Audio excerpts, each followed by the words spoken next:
And it's my utter pleasure to welcome you to a celebration for the brilliant book that we're celebrating today, Feminine Singularity, just out from Stanford University Press this year. Congratulations again. I'm the founding editor of Parapraxis, which is a new magazine of psychoanalysis on the left, and also of the Psychosocial Foundation with Alex Colston. And today we're hosted by these two new groups, Parapraxis and the Foundation, which in general aim to be a resource for clinics, for universities, for activists, for artists, and the public, the wider public alike. I'm going to turn things over to the panel momentarily in the spirit of celebration, where we're going to hear what could otherwise be called a roundtable of comments to celebrate this incredible achievement in this beautiful book, which again, I highly encourage you to purchase for yourself or for your library. But I'll just say that this is also our last event of this year, and we've been gathering for most Sundays for about 8 months. We will resume again in January with a roundtable, a critical roundtable, whereas this is a celebratory roundtable on The Body Keeps the Score, with really fantastic panelists and a panel on love and a panel on technology. So if you are interested in our offerings and have been brought here to celebrate Dr. Chatterjee's book, but want to learn more about the foundation, our website is there and our mailing list is at the bottom. And also, of course, if you're interested in psychoanalysis, you can also find us at parapraxismagazine.com. Okay, so I will turn it over. We're going to proceed in first to hear Ronjaunee talk about the beautiful book, and then alphabetically by first and last name, we discovered. So that will be Grace, and then Michelle, and then Rithika. And thank you so much for coming, and I'll turn it over to you.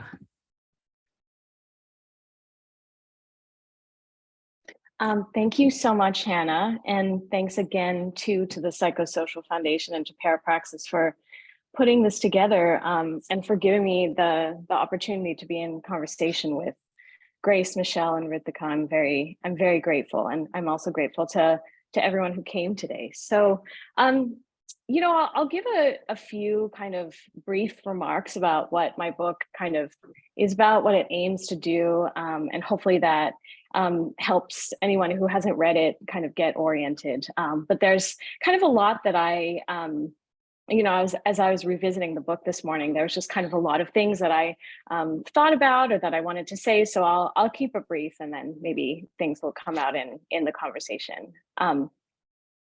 So my book is called Feminine Singularity, and in it I engage a cluster of literary texts from the 19th century and the present, and try to aim for a feminist theory of the subject that would depart from ideas of the subject scripted by liberal individualism.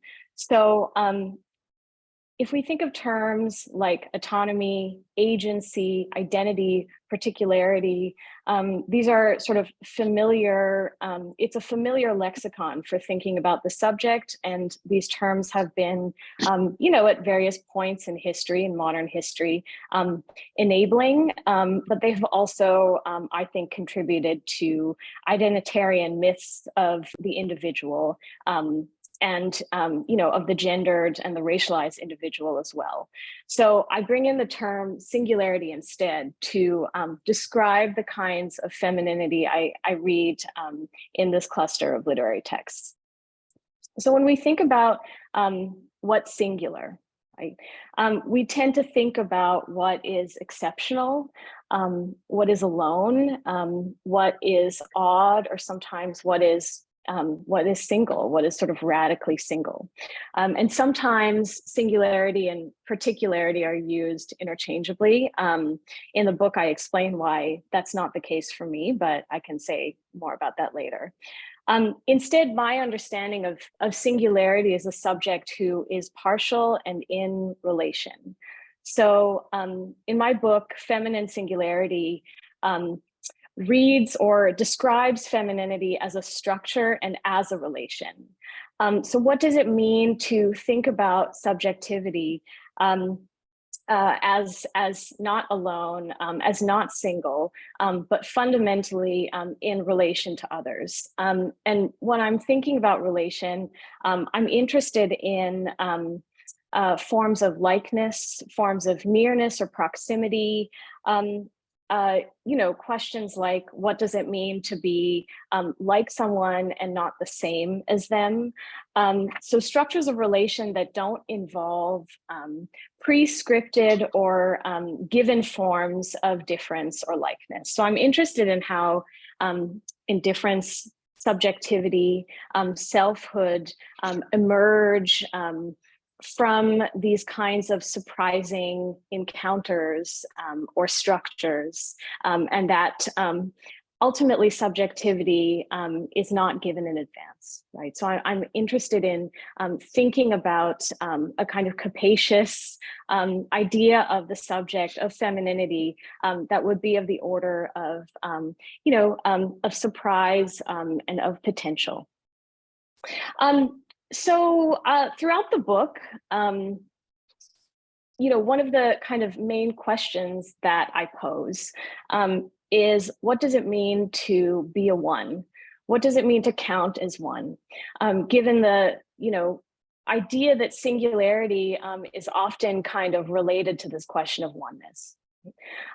So being a one or counting as one is not only a mathematical question, a numeric question, but it's also a political question, a philosophical question, and a psychoanalytic question. So obviously counting as one invites a thinking of numbers, of counting, of mathematics.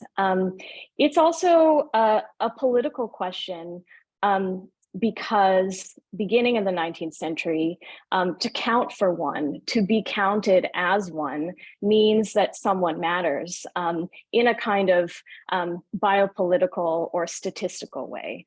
So, my book takes an interest in this kind of broad set of time, or this historical moment in the West when new technologies like the census or like the ballot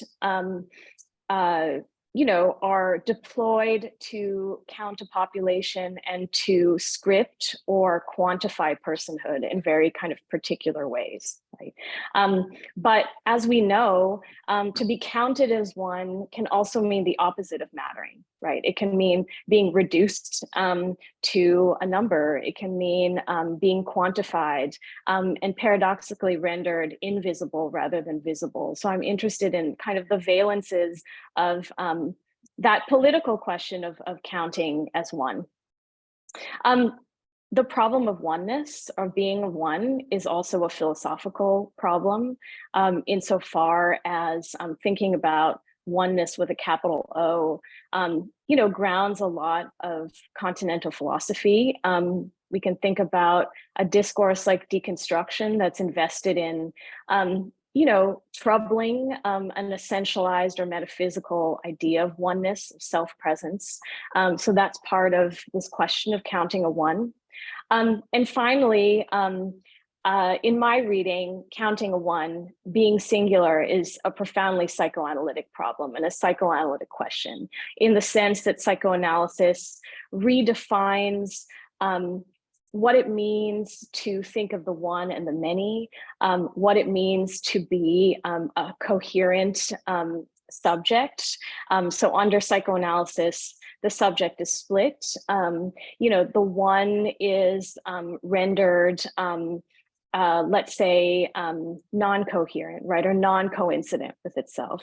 So all of these sort of ideas of what it means to count for a one were kind of important for me when I was kind of writing this book and thinking about what it means to be singular.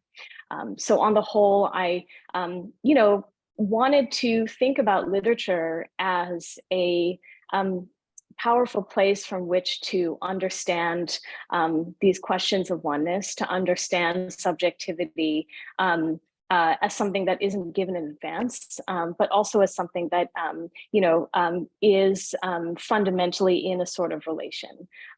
So That's just a little bit about the book. Maybe I'll just stop there, and yeah, more will maybe emerge in conversation.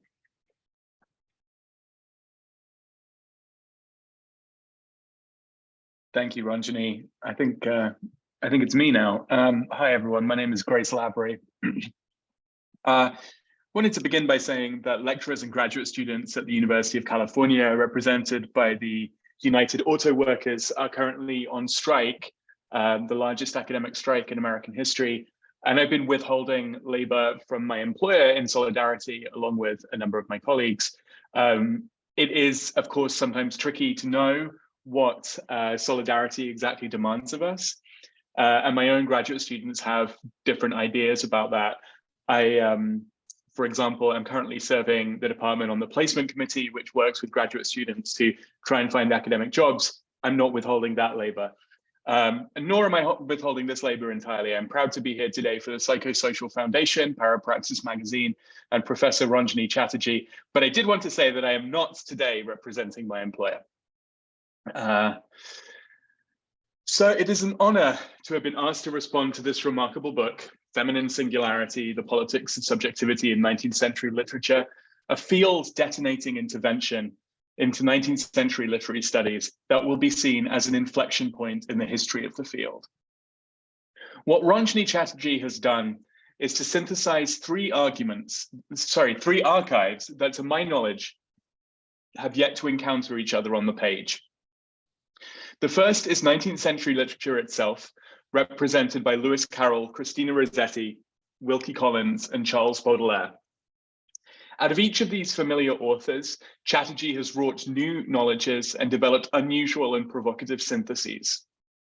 Here we think through the connections between Charles Lutwidge Dodgson, pedantic mathematician, and Lewis Carroll, ardent admirer of youthful femininity, in ways that will startle and challenge the prevailing wisdom concerning this most well-known of figures. Similar hermeneutic insights arise in each of the chapters. Unable to do them justice, I mean rather to attest here that Chatterjee never plunders literature in the service of grandiose theoretical schemes. This is a theory book in every sense but that one. Rather, she is patient and carefully attentive to the unreadability of the literary text, the complexity and the withholding, which is for Freud the beginning not just of sadism, but of femininity, that the literary object performs, which necessitates the second archive, the already plural scenes of French feminism and more broadly post-structuralist philosophy that absorbed psychoanalysis and phenomenology in the 20th century. Hélène Cixous's essay on Lewis Carroll is one of the moments in which French theory reads Victorian literature. Gilles Deleuze's strange readings of Thomas Carlyle and Samuel Butler are others, but let's be honest, there aren't many.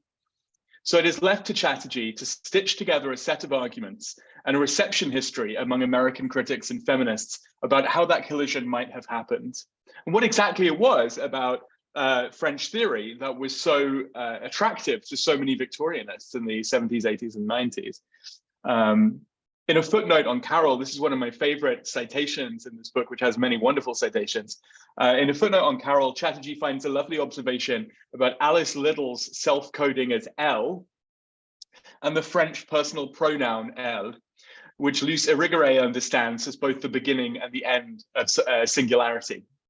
For these syntheses alone, Chatterjee's book reminds me of D.A. Miller's The Novel and the Police. As in Miller's case, one feels the thrilling co-presence of erudite classicism and the desacralizing turn to psychoanalytic and post-structural theory. The third, and in some ways most methodologically load-bearing of the three archives, is that of Black feminism and more broadly critical race and theory-inflected accounts of whiteness and masculinity. Chatterjee has been one of the foremost critics of the whiteness of the field of Victorian studies, and along with Alicia Christoph, Ryan Fung, and Amy Wong, has been actively reshaping many of the provincial assumptions that we have been sometimes unwittingly reproducing. At the method is an essay by Hortense Spillers, who is on the advisory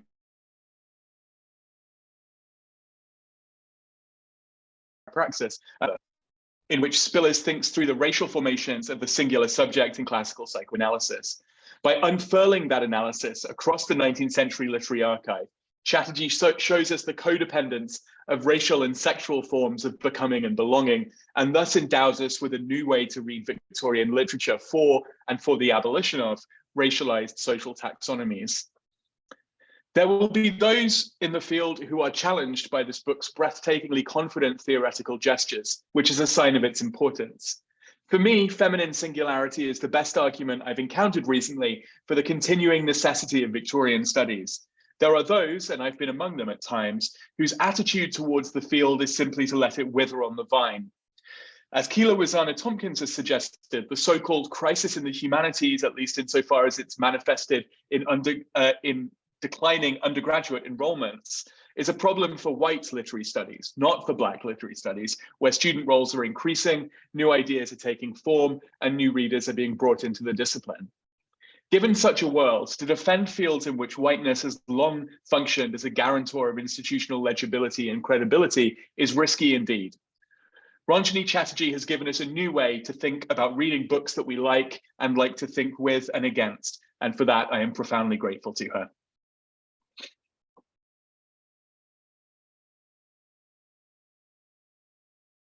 Anna, should I go ahead? Yes, please. Okay. Thank you so much, Grace. Actually, I think you'll find that the notes I've scribbled down actually have a lot of resonance with some of the things that you've just said. And yeah, thank you to Hannah and Ronjaunee especially for writing this incredible book. I'm going to just start with a little anecdote. Several years ago, I received what to this day is one of the most memorable and important pieces of writing feedback that I've ever gotten. I had sent Joan Kopchak a set of first drafts of job application documents, those horrible things. And in a tiny little paragraph where I forced myself, even though it's always very torturous for me to do this, to frame my work with some narrative of my past and my background, Joan took a red pen and slashed through the single instance that I had used of the word identity. And then she wrote on the margin, she said, "Identity disavows all of this work. Don't you mean singularity?" I dug it up again, just to make sure I was remembering correctly. I know, Rithika, you know the story. But it was that the political significance of that term field of study that I think really I've been wanting a rigorous account of it that would put the significance of singularity into words, and especially in its tension with identity, and especially, and I think as Joan's comment sort of stresses, in its relationship to our work, right? To the work that we do and that we're doing as literary scholars, or that we're trying to do. And I just think that your book does this so beautifully. One of the things that I have written down and noted now, and I'm taking with me from this book, is how you theorize community specifically as a formation fused through what you call, alongside Nancy, the plurality of singularities, right?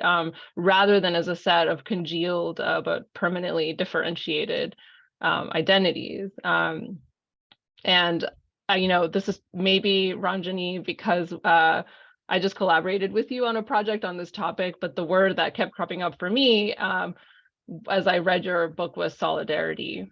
One of the beautiful and important things about this book for me, in a sense, is what lies around it, or maybe immediately outside of it, but connected to it, that you articulate singularity as a grounds for solidarity, not only within the literary and theoretical text that you work with, but and I think that this is really implicitly present throughout your book in the field of literary studies itself. To echo a passage from Nancy that really struck me in your book, with the concept of singularity, you convey a sense of exigency that in turn demands something of literature. And I think you are constantly gesturing towards this and enacting it, but of not just of literature, but of literary scholars, of us, which is the inscription of our infinite resistance, And I can't help but think, echoing Grace a bit here too, of how deeply this speaks to our present moment in the field with relation to, for example, striking academic workers who are demanding that their labor count and that they count for more, that they count for more, that they're accounted for differently, challenging how institutions account for intellectual work, specifically by aggressively reducing it and rendering it invisible. Reading your book, I kept just finding these deep, important, present, immediate resonances. And I just wanted to highlight that. And I'll just say lastly that, your book has allowed me to fall in love again after a period of, I think, falling out of love for reasons that I've just talked about. I think with literary criticism, I not only because of its politics and it's how it's theorizing, of course, it resonates with me because I think think similarly and are interested in similar subjects, but also just because of how you write. It was such a pleasure to read your book. And I just really wanted to, stress that it's been a while since I read some, recent literary criticism that does the thing that I love so much and is why I wanted to do this with my life as well, which is allowing literature itself to theorize, right? As Grace sort of pointed out, that you don't just take these concepts from theory and apply them or force literature to say what it is that someone else has already said for it, but that it really reinvigorated me in many ways, and I just wanted to say thank you. And and whoever hasn't read it, that you should. So I'll stop there. Thank you.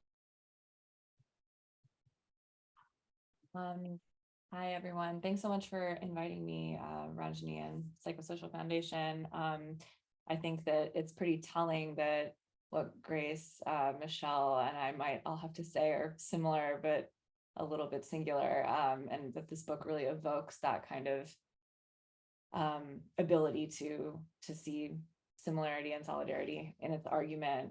When I began reading it, and I had read pieces of it that were articles before, like the Rossetti chapter, and so revisiting them in book form was like an interesting reprise.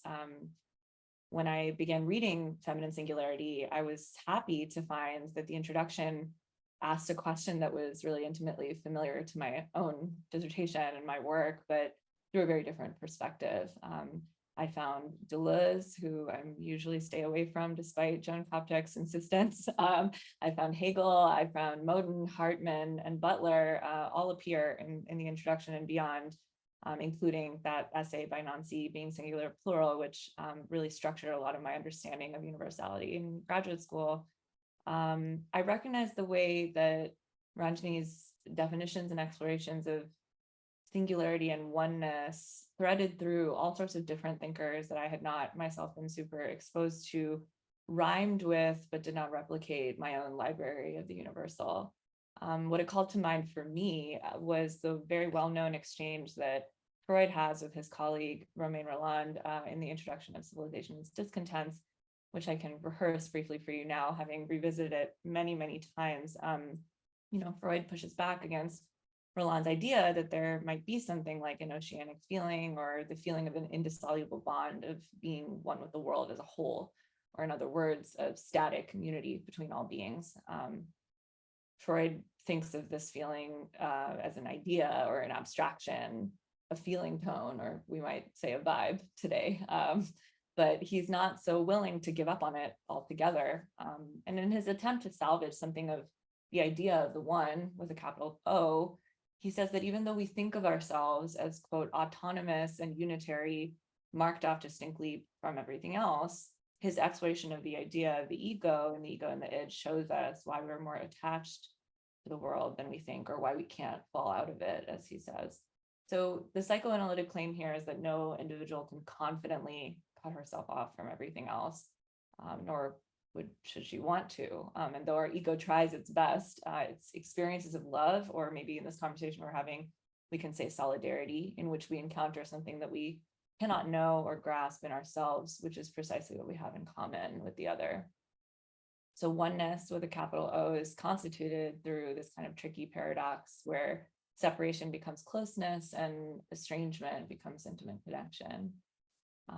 In the deft and very skillful readings of novels, poetry, film, and criticism that span, 2 centuries, Feminine Singularity explores these fragile, the fragilities and persistence of facades and demarcations between self and other, and of the feminine, what Chatterjee names strangeness, that common, impersonal, kind of latent dimension through which it's constituted.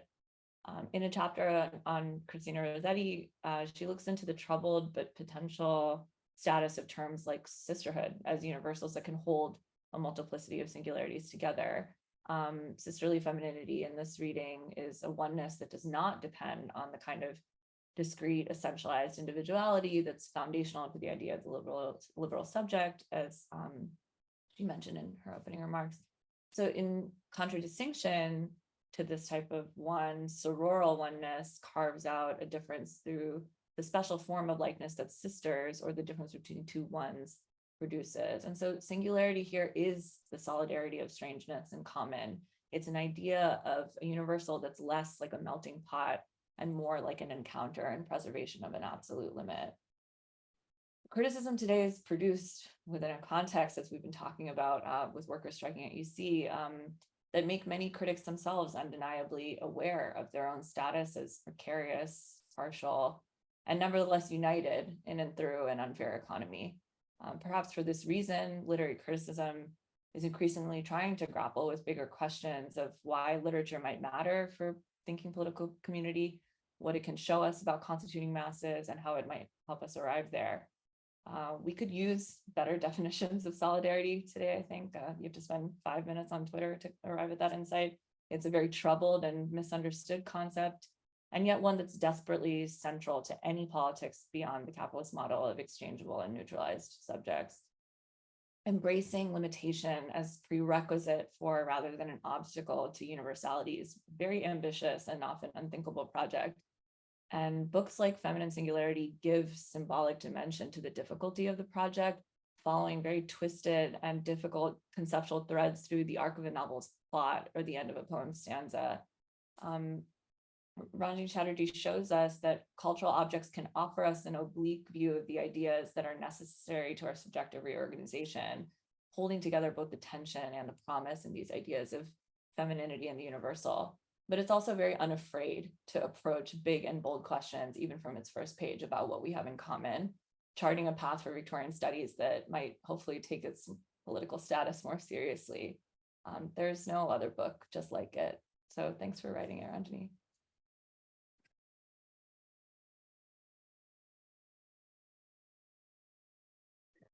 Thank you all so much. I'm just so incredibly moved by those responses to the book, and like completely blown away by them.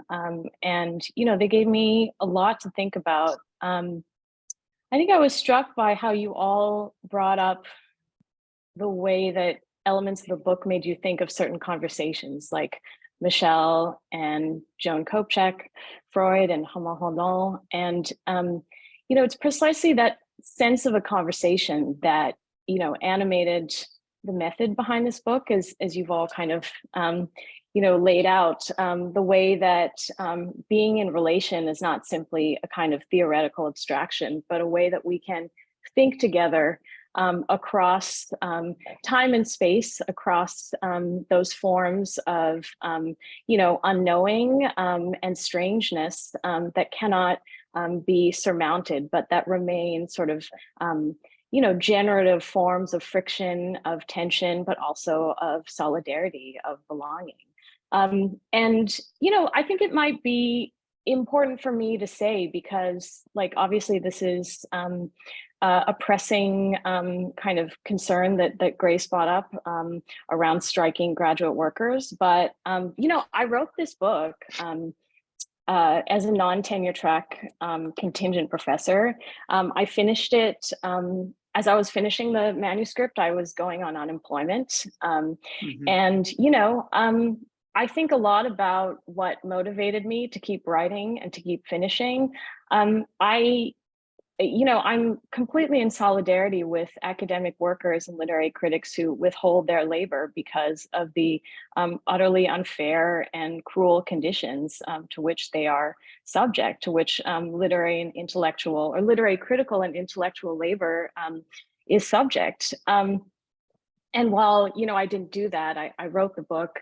My aim, while it's not necessarily spelled out, but it's everywhere in the book, is to think about the kinds of, thinking, reading, existing that sustain us despite these conditions, and to make literature, responsible to that kind of thinking. And to me, that doesn't mean imposing, as you say, kind of political programs or identity onto literary text, but to see literature as a site of a kind of strangeness and a kind of resistance that is, productive in these sort of grander political questions and important material questions too. So, to me that, that's like an incredibly important, important part of the book. So thank you for bringing that up. Hannah, what should we do now? I was going to invite you all to speak amongst each other, but also to remind everyone in the audience that this is an open conversation, which now is even more open because in addition to method, we just brought in working. I'm so moved that you did, as someone who also finished their book in exactly this way. And I think it's often something that's really mystified. So I invite you to respond. You've responded, but if the panelists want to co-respond to anything anyone else just said, it was really stunning. I think, Rith, you put it right, the both singular and solidarity between the comments. And in joining and celebrating this book.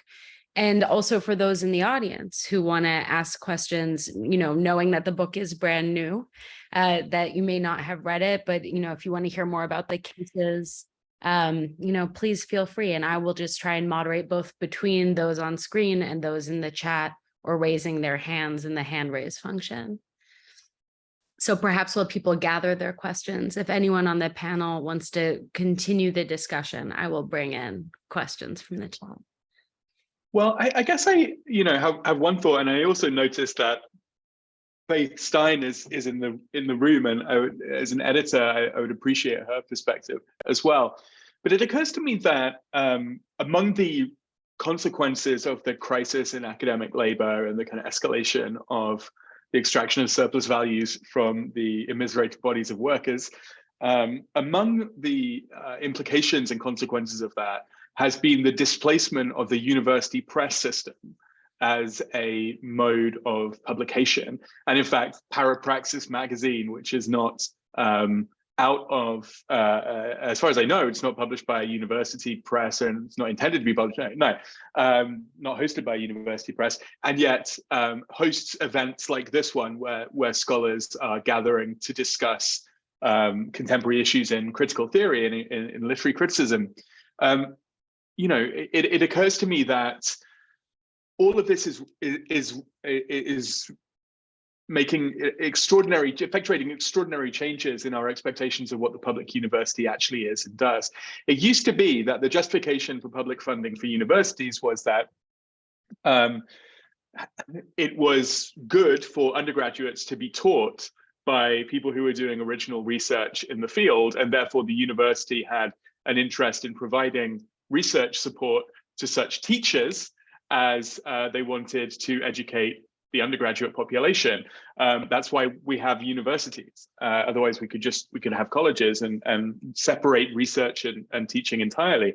And it seems to me that idea is being kind of fundamentally undermined, if it hasn't been undermined already, and laid in the ground. It seems obvious to me, and it seems obvious to a lot of people, that the most important work in literary studies and critical theory is coming from people who are emerging scholars rather than dominant scholars. The kind of epoch of the grand theorists of Stanley Fish is long gone, thank goodness.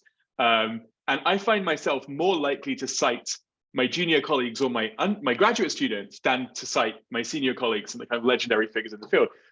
In a sense that reflects my own privilege as someone who no longer has to accredit myself. But, you know, I guess I don't really have an answer to this except to say that the university used to be an idea of being together or being in relation, of plural singularities. It seems like that idea is dead. Which parts of it can we bring forward into new kinds of social formations, and how might those emerge? And it occurs to me, I suppose, the reason why I'm bringing this up is this conversation itself seems to be an example of such a form of belonging and a form of shared seriousness of purpose and shared intellectual commitment, as well as, I think, fairly obviously, some differences in perspective. I don't know. Thank you for hosting this, is I suppose what I'm saying. I think it's important that we continue to generate spaces like this now that the university can no longer be relied upon to do so. Thank you. And Faith, I don't know if you want to respond, as you were semi-addressed by Grace. If you want to come in and join in, but obviously no pressure to do so. It's nice to see you. I'll just speak very briefly. Grace, thank you for these lovely comments and for your lovely comments on Ronjaunee's gorgeous book. You've all made me a little bit teary, which I sort of resent. I'll just say, in terms of solidarities, I speak as somebody who let's say sits next to and alongside as a fellow traveler in both academia, but also in the intellectual labor that we are all attempting to stay engaged in, knowing that the university is not on our side either, always.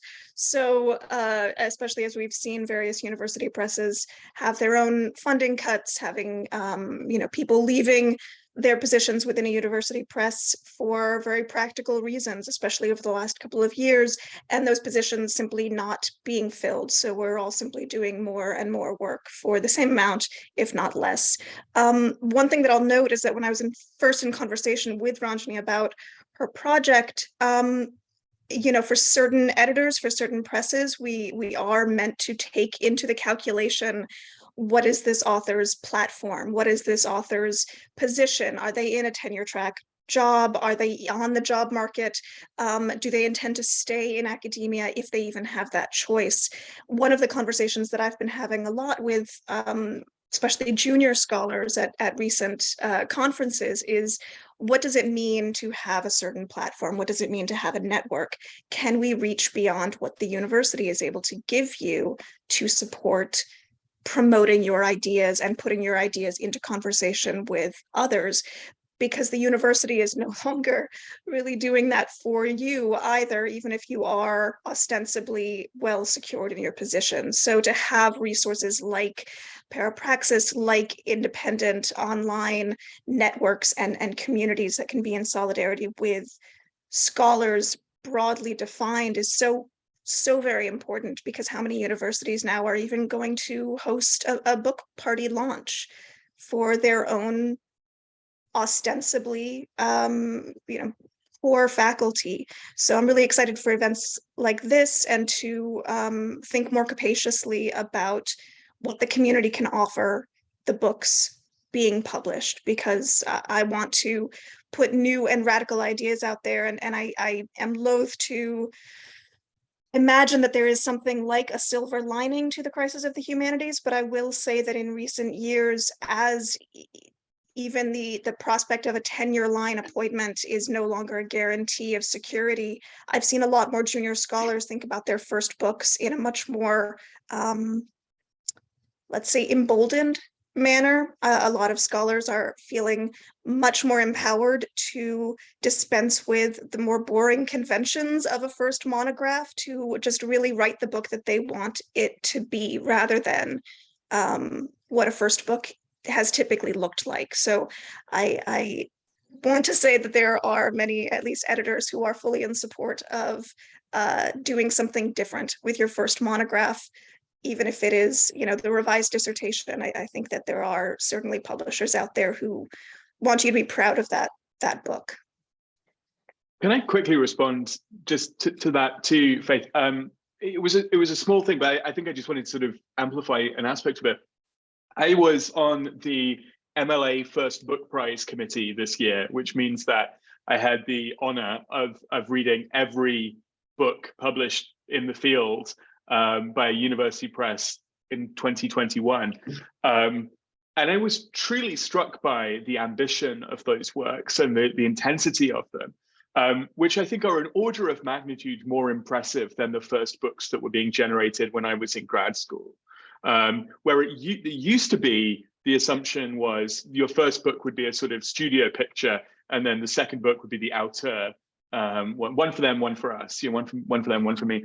That doesn't seem to be the case anymore. So I think that is that is certainly to the good, even if it leads to, and because it leads to, a weakening of the forces of institutional reproduction. And the other thing I guess I just wanted to kind of echo or kind of underline or ask questions or toss the ball back out is that, it is highly unusual for Victorian studies to be asked to think about Black feminism, French feminism, and 19th century literature together. That's, I think in terms of the field, it's unprecedented. But of course, in the world at large, that's not unprecedented at all. And the ways in which this book draws on and provides a kind of link to these informal intellectual networks that don't have institutional belonging. And I'm thinking of things like academic Twitter, but also the stuff that doesn't rely on the kind of Elon Musks of the world, and the other ways in which discourse happens at some profound remove from the university. And I just think that this is a book that really shows the way to make a kind of productive use of those networks without foreclosing on some of the modes of scholarly rigor which are proper to the university's forms of institutional self-replication. I've said too much. I'll shut up now.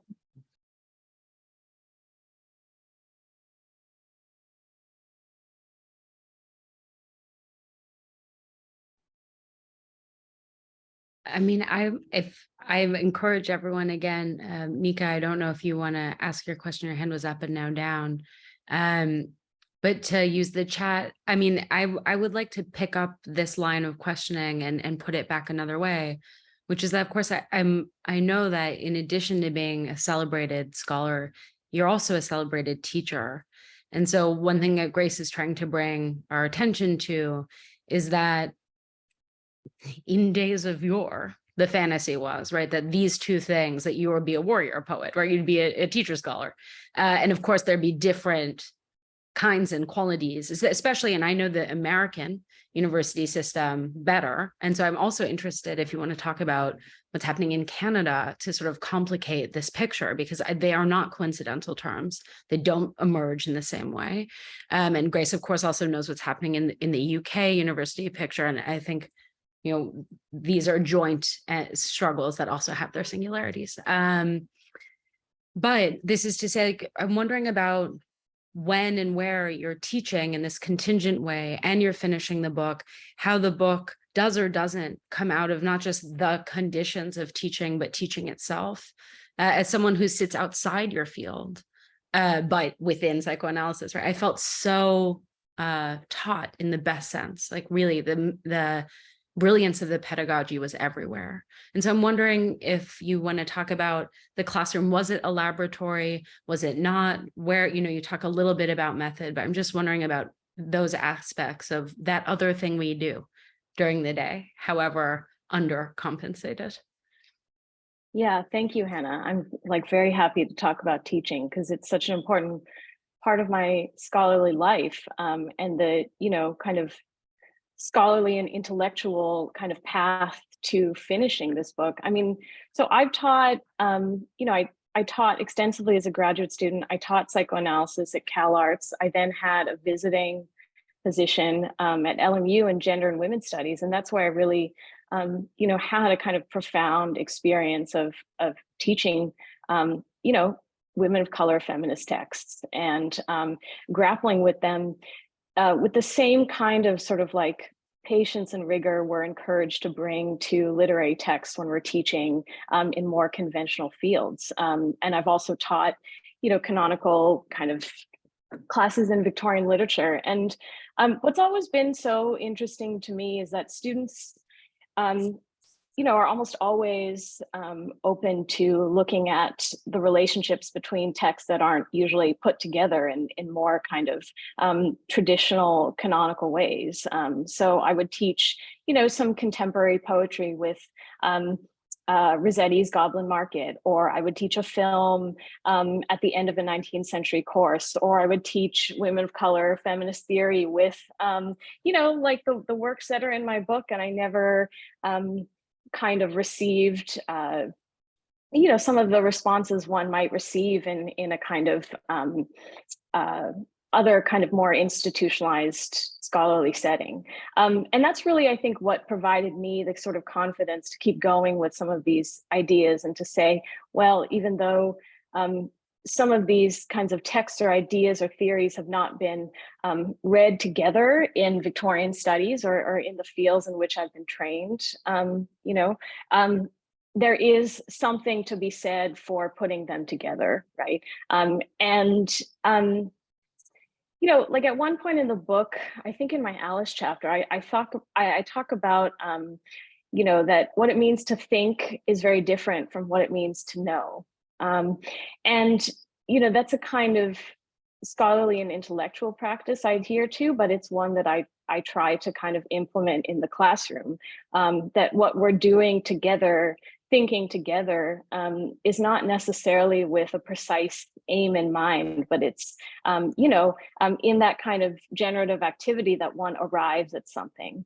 And the university, affords space to do that, but, it's always, to varying degrees, a kind of exclusionary space. That is the case in Canada.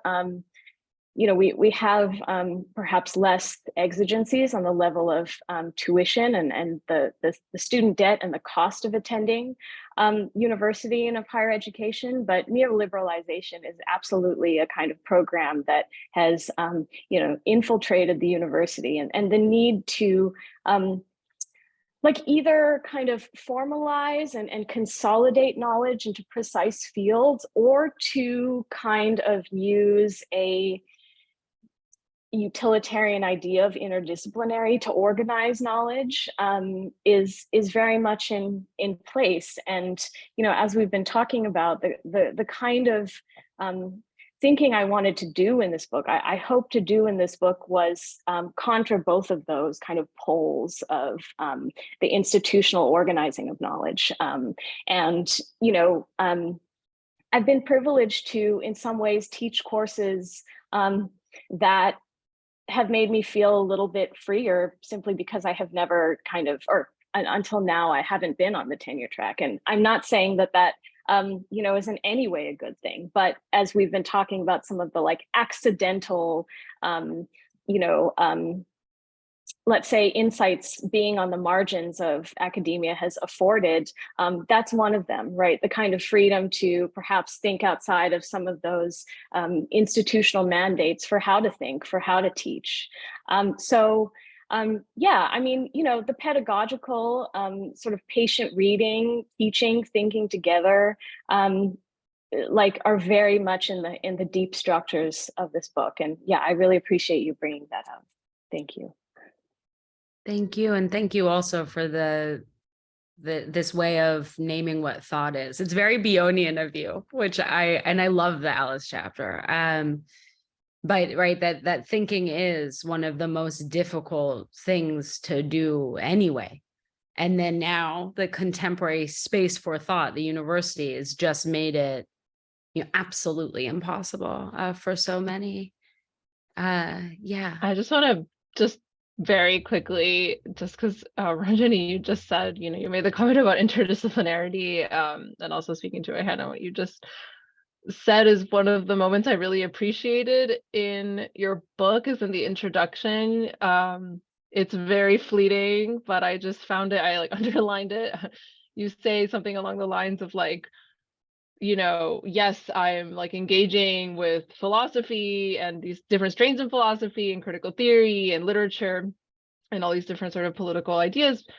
But like this, I don't consider this interdisciplinary. Like you said, you're like, this is not interdisciplinary. You sort of disavow that term in this explicit way that I found really powerful. Sort of like maybe this speaks to what Faith was talking about in terms of an emboldenment from precarious scholars, or I don't know. But it felt good to, I don't know, that you were in a way enacting the singularity of the field that you want for yourself or for the future, for all of us, right? Like you weren't trying to sort of claim this sort of mastery across different different fields to like sell, I don't know, to like make your book, I don't know. I found that really, really powerful, and I appreciated that gesture. I just wanted to say that. Just quickly, thanks, Michelle. I'm glad it is a fleeting moment, but I felt strongly about putting that in there because it does always feel like there's a mandate to declare, you know, how disciplinary or interdisciplinary one's work is. And yeah, while I engage several discourses, I'm fascinated by the you know, the strange proximity between like mathematics and literature, poetics and physics, but fundamentally, like you know, I'm not like a mathematician. I'm not using sort of data methods, and I shouldn't have to, because, you know, I think, as you said, like that there's something to be said by holding one's ground in that respect. Do you want to go ahead? Go ahead. Yeah, thank you. Thanks so much for all of this discussion. My question's not like directly following from what is being discussed right now, and I also didn't get a chance to read more than the introduction, so I'm really sorry in advance if I'm asking something that you address later in the book. But I'm at this point in my PhD where I'm just starting to write. So I've just submitted a prospectus and I haven't defended it yet. And so I was really excited by like this kind of methodological approach to reading closely and also theoretically, that you're kind of like threading the needle there. And I wanted to ask, because it's something that I have been like interested in as a problem too, the question of subjectivity and what like literature tells us about subjectivity when there is such a kind of like consolidated philosophical and theoretical discourse around it. So like I feel like, so from kind of like you know, romantic philosophy through to psychoanalysis and so on, there's this idea of like a kind of like split modern subject, the subject who's unknown to themselves, the subject with the other in themselves. And one of the ways I've been like thinking about what literature could do, and I would really love to just hear what you think of these ideas and if they were part of your method, is how like grammatically the kind of the subjects that are produced in language and literature, because of like the way that these, you know, you call them like fleeting and contested and fragmentary, and you use these languages that are not really about a kind of like divided one, but are more like there are all these positions that are adopted, there are these like dramas that play out, then people change their mind, like people say one thing, they say another thing. And I just wondered if you see that as kind of like converging with the philosophical discourse psychoanalysis, the idea of a split subject who is unknown to themselves, or whether you see that work as something different, like the work that grammar and language and literature does. I don't know if that made sense, but that was my question. Yes, thank you, Aaliyah. That's a great question, because you know, it brings up a lot of questions about the fit, let's say, between literature and psychoanalysis, which is obviously a well-established one.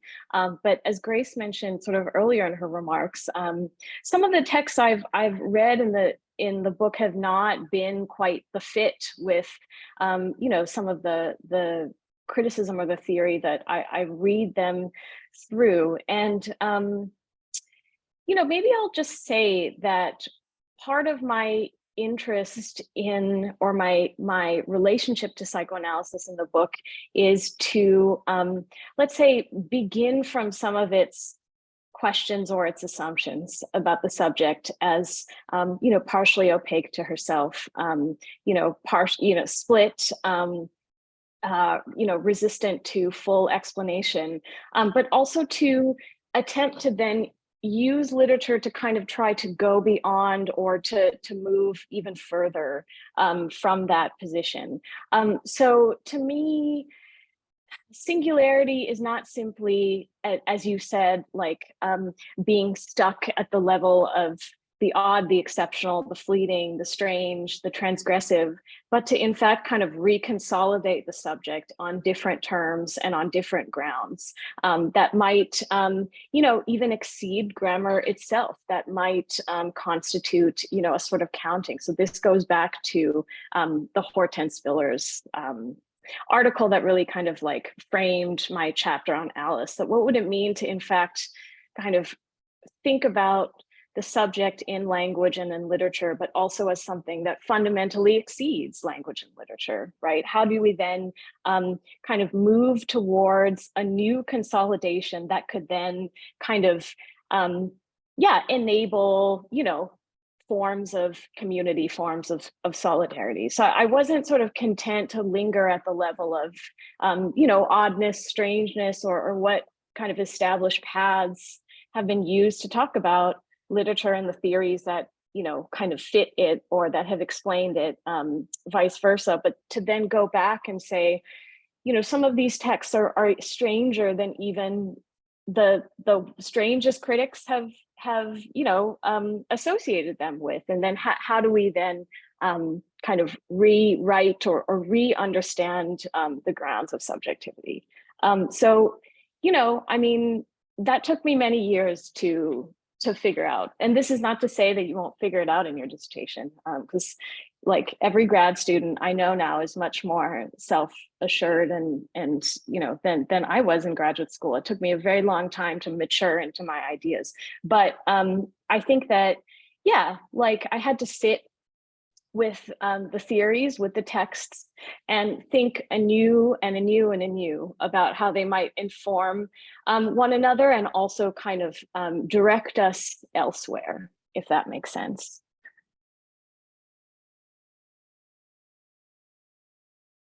Thank you. Thank you.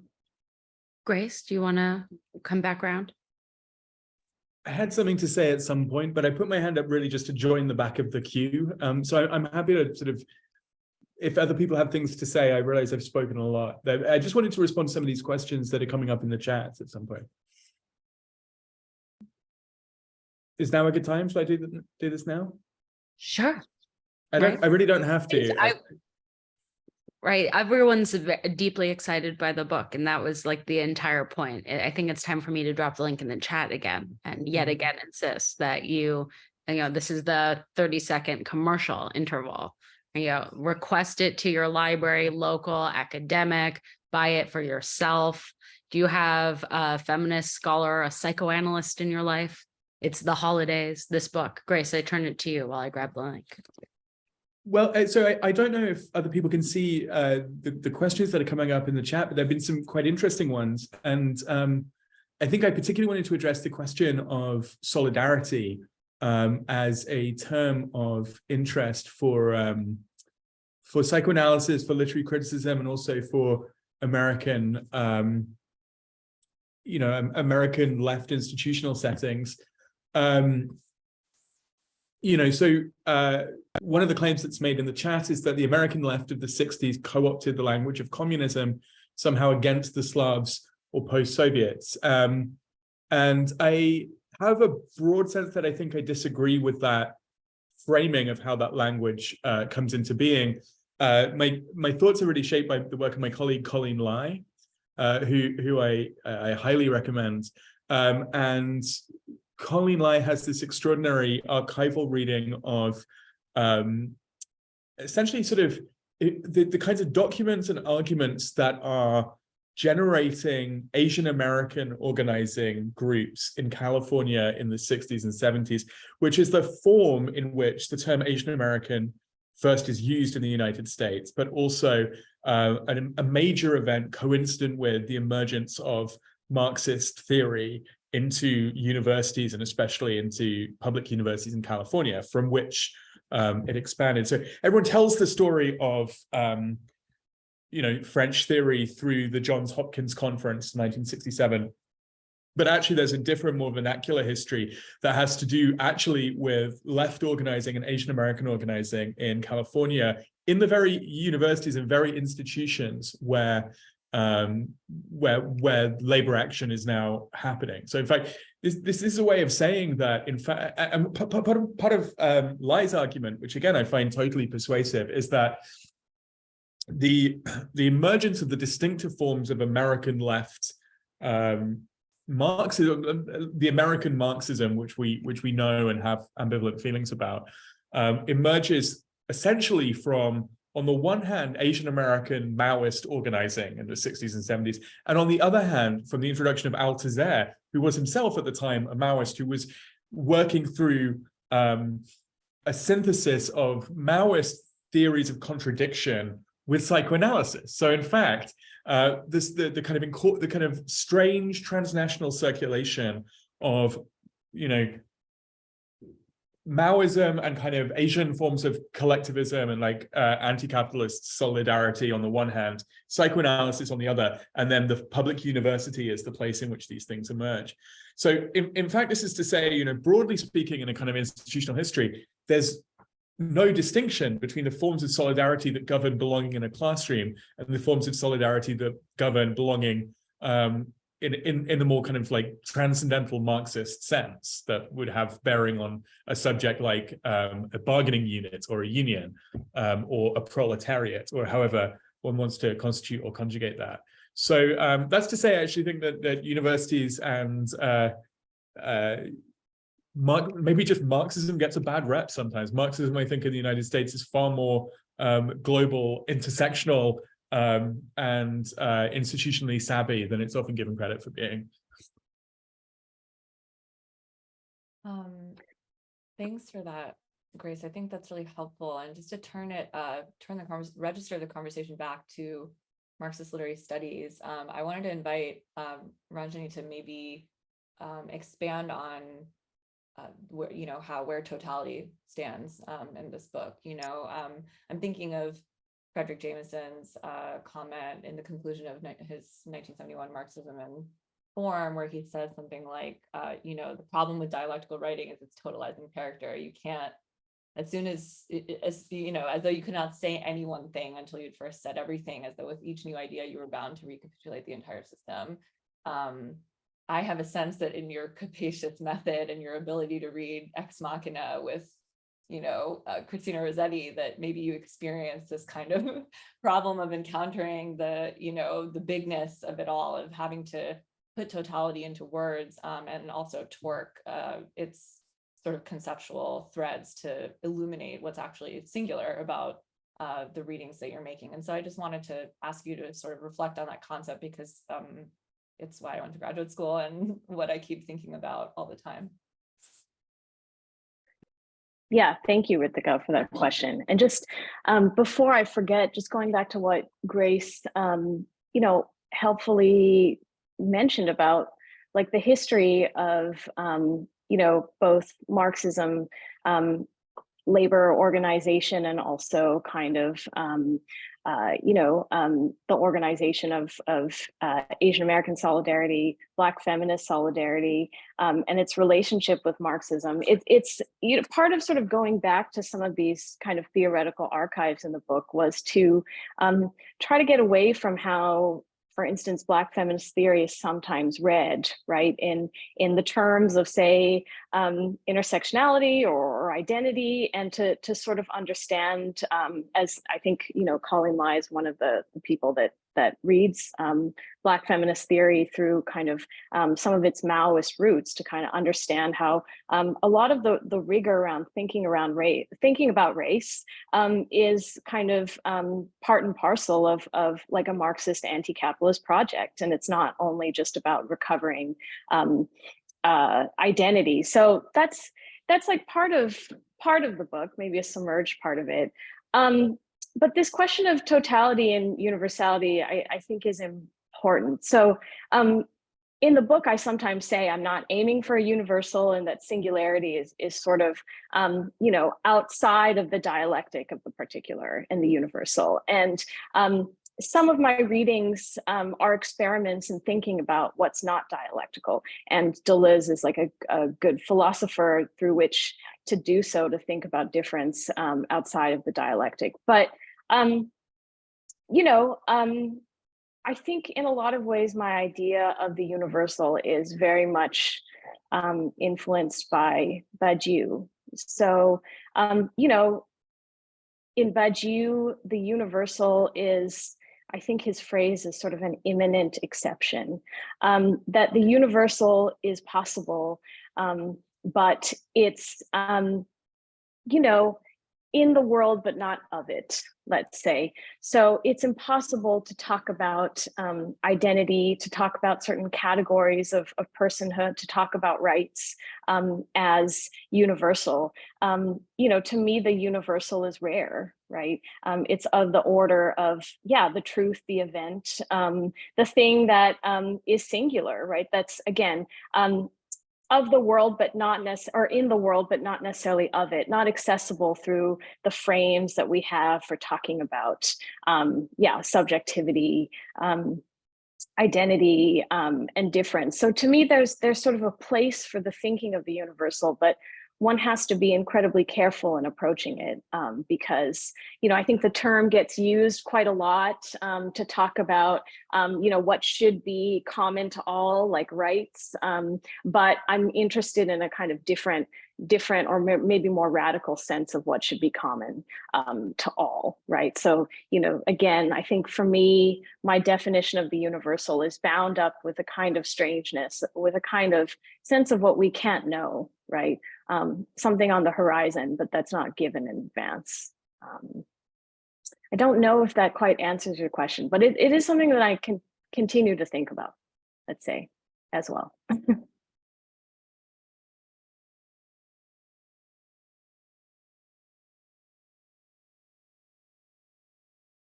So we have time for maybe one or two more questions. So encouraging folks in the audience, now is your time, at least at this event, this celebration.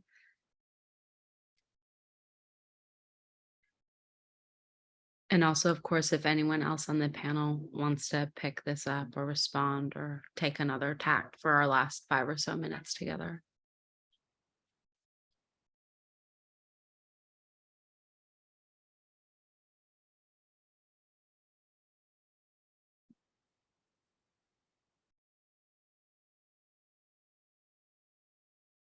If not, I want to ask. Oh, sorry. Go. No, go, you go. I just was gonna go on a, never mind. No, I want to ask a question, but my question comes with the caveat that this either might be a welcome or unwelcome question. And if it's at all unwelcome, just give me that look, like what? Which is, you know, one thing that's so intense about the labor of making the first monograph, whether it's maximally supported or not supported at all, or somewhere in between, right? Because again, these aren't just static categories. With binaries, is what I mean by static. I'm wondering if you want to talk about what you've been thinking about since, right? The thing about the first book is, as Gray said, one for them, one for me, but also it tends to be the one, not always, sometimes it's the second one, but that's with us so long and across so much time. So just as we're wrapping up, I wanted to look forward to more and more of your work, if you want it, if you want to share it, and what you might at least be thinking about now as you celebrate this book and get it into the world. Yeah, thank you, Hannah. I mean, yeah, it's a challenging question because it is so hard to leave behind some of those patterns of thinking. Like and maybe you feel this way too. Once you've finished your book, you're in many ways just done with it. But the habits of mind and the ways of reading kind of linger. I mean, I do have an essay in the wonderful issue of Differences that Michelle edited and that she dropped in the chat on psychoanalysis and solidarity. And that I think helped me develop, some of the kind of theorizing of solidarity that's not explicit in the book, that was sort of churning in my mind. And it's about love, because there is love in this book, and I wanted to write about it. And I'm very grateful to Michelle for giving me that opportunity to think sort of again within psychoanalysis, and also outside of it, and kind of put some of these archives, Black feminist theory, literary criticism together once more in a bit of a different way. But actually, like, what's sort of interesting about what I'm doing now, or what I'm kind of in the midst of doing now, is I'm editing this Norton critical edition of Middlemarch. And like, one thing some of you may have noticed from the book and from my introduction in particular is I kind of stay away from the realist novel, and I didn't necessarily find a way in the book to talk about it, given that it's such a kind of large generic presence in Victorian studies. It was impossible for me to kind of like read the novel at that point with Singularity, but now I'm sort of like so fully in the midst of realism. I am sort of like taking it once more into consideration, and thinking about whether it too is a kind of literary object that has been so, as Rithika mentioned, submitted to kind of like totalities and totalization, that we may have missed parts of it, right? That there are forms of strangeness, forms of community, forms of subjectivity that it has perhaps been able to account for, and that we just have to read differently. And Grace, some of your work around realism has been kind of incredibly important in that regard, and sort of approaching this genre anew. And it's kind of leading me down different paths to thinking about the novel. And I'm also writing about diagrams now, but I'm not really prepared to say that much about it. But yeah, I'm interested in the diagrammatic and in visual culture. So that's me. And that's all I'll say. Thank you so much. So we have many things to look forward to. I have been like sitting on my hands for Michelle's special issue, but also the critical Middlemarch, when I saw notice of that go around, and diagrams and more, and love. I think we can stop here for today, which is what the psychoanalyst might say.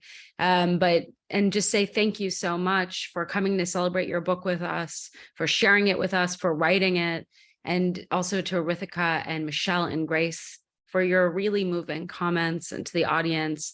Thank you. Everyone, please just consider buying this spectacularly beautiful book.